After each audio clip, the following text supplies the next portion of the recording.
근데 이 주말에 지금 댓글이잖아요. 댓글이에요, 그거. 그럼 댓글 산 거잖아요, 네. 저거. 네.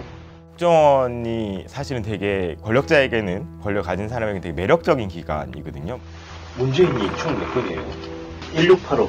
1685. 네, 엄청 많이 나와요. 권력이 입맛대로 국정원을 악용하려는 그런 의도에서부터 출발한다고 봅니다. 뭐 댓글을 달았다고 막 그런 식으로 하셨는데 하나도 증거를 못 내놓고 계시잖아요, 지금.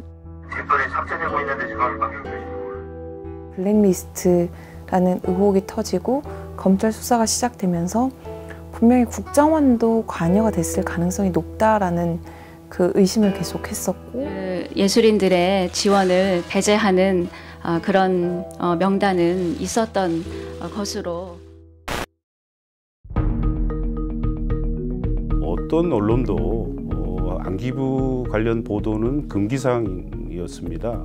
유일하게 우리 한겨레만이 안기부 관련 보도를 성역 없이 보도를 시작했고, 안기부가 조사를 지시한 내용은 한겨레 신문 전국 지사, 신문 보급소 등의 운영 실태, 구독 부수, 구독자의 성향, 또 그 지방에 주재하는 기자들의 움직임, 동향, 기자들의 성향까지 조사하라는 그런 내용들이 문건에 담겨 있었습니다. 창간한 지 한겨레가 1년 정도 지난 시점이었고, 권력이나 안기부 입장에서는 한겨레 신문의 논조나 활동으로 인해서 당시의 권력에 어떤 악영향을 끼칠 것을 우려했기 때문에 이런 거를 무기로 한겨레를 좀 더 위축시키고 하려는 아마 그런 조사의 일환이 아니었나 그렇게 생각하고 있습니다.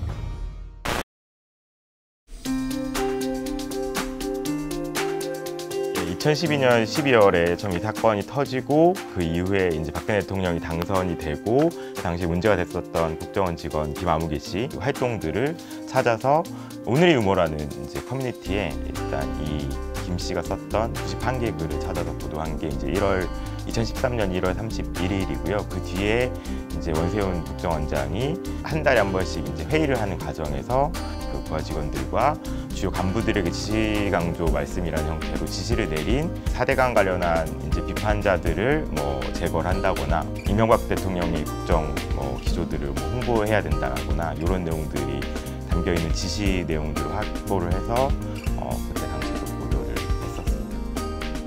국정원 쪽이 계속 고소고발을 많이 했었어요. 사건이 벌어지고 난 다음에 저와 오늘 유무 운영자를 고소를 한 거거든요. 저는 무혐의로 검찰 수사 단계에서 이제 그냥 기본적으로 불기소가 됐고, 오늘 유무 운영자님은 4, 5년이 흐른 뒤에 올해야 2심에서 무죄가 나왔습니다. 1심에서는 이제 이제 선고유예가 나왔는데 2심에서 무죄가 나와서 뭐 저야 괜찮지만 이제 오늘 유무 운영자님은 이제 고통을 많이 받았었는데 그래도 결과적으로 무죄가 났다라는 거는 역사적으로 정당했지만 그분의 법적 행위도 정당했다라는 게 좀 확인된 것 같아서 그 부분은 좀 약간 홀가분해진 사안입니다. 뭐 블랙리스트니 뭐 좌파를 어떻게 해라, 전 그런 얘기 한 일이 없습니다.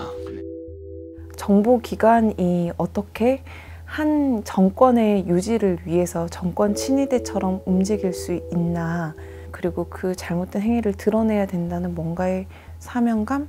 그때 블랙리스트 수사가 진행되면서 저희가 파악한 사실은 국정원 너희도 너희 나름대로 정부 비판하는 인사들 취합을 해서 문체부에 보내라라는 지시를 했었고, 문체부에 대한 수사 과정에서 국정원과 문체부 공무원 사이에 서로 이제 블랙리스트 명단과 관련해서 주고받은 문자가 증거로 확보가 됐었습니다.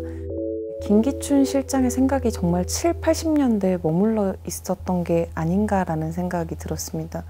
진보는 배제하고 보수들은 자신들이 지원을 해서 어떻게 본인들에게 유리한 여론을 이끌어 갈 수 있는 발상 자체가 일단 과거의 발상이고, 그 연속성에서 언론도 충분히 통제가 가능할 수 있다고 생각을 했고, 대여섯 개 언론사 중에 한겨레가 포함됐던 것이고요.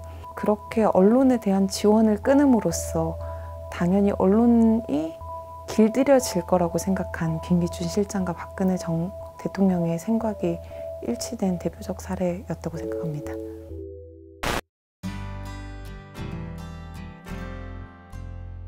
이게 단 몇 사람을 처벌한다고 해서 국정원이 바뀌는 건 아니잖아요. 그리고 불법 행위에 동원됐던 수많은 직원들은 여전히 국정원에 존재하고 있고 제도적으로 입법적으로 보완할 수 있는 그런 보도가 한겨레에서 이제는 정말 필요할 때가 아닌가라고 생각합니다.